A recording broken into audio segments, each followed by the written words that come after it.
आणि त्याचा लगेचच संदर्भ राजेंद्रराव यांच्या मुलाने त्यावेळी शिव्या दिल्या आणि याचा अडचणीमध्ये त्यांचा खाता आहे का अशा पद्धतीचे ते छोटे आरोप या ठिकाणी करण्यात आले. त्या पद्धतीचं निवेदनही काल पोलीस स्टेशनला काही अतिशहाण्याने त्या ठिकाणी योग्य येण्याचा प्रयत्न त्या ठिकाणी केलेला आहे. त्याचबरोबर बार्शीतून काही चुकीची माहिती रोहित पवार नावाचे अर्ध्या हळकुंडानं शहाणे झालेले लोकप्रतिनिधी त्यांनाही दिली.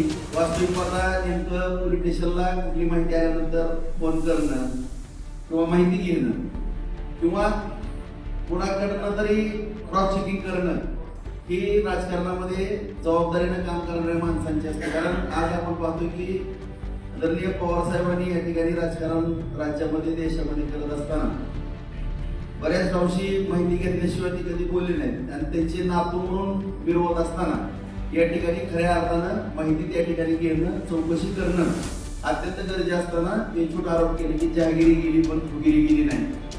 आम्ही जहागिरी पण कधी केलेली नाही, फुगीर पण आम्ही नाही. आम्ही या ठिकाणी शेतकरी कुटुंबातली माणसं आहोत. नशिबानं भगवंताच्या कृपेनं शेतकऱ्यांच्या जमिनी शहरामध्ये आल्या, त्या जमिनीला चांगला मोबदला मिळाला.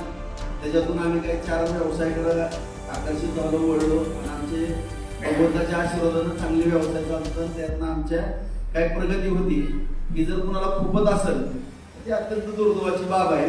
तर आम्हाला काय जहागिरी किंवा फुगरी म्हणण्याचा काय थोडी प्रयत्न करू नये, कारण आम्ही सर्वसामान्य आणि तळागाळातील कार्यकर्ते आहोत. आम्हाला 17 दिवस बसायची माहिती आहे.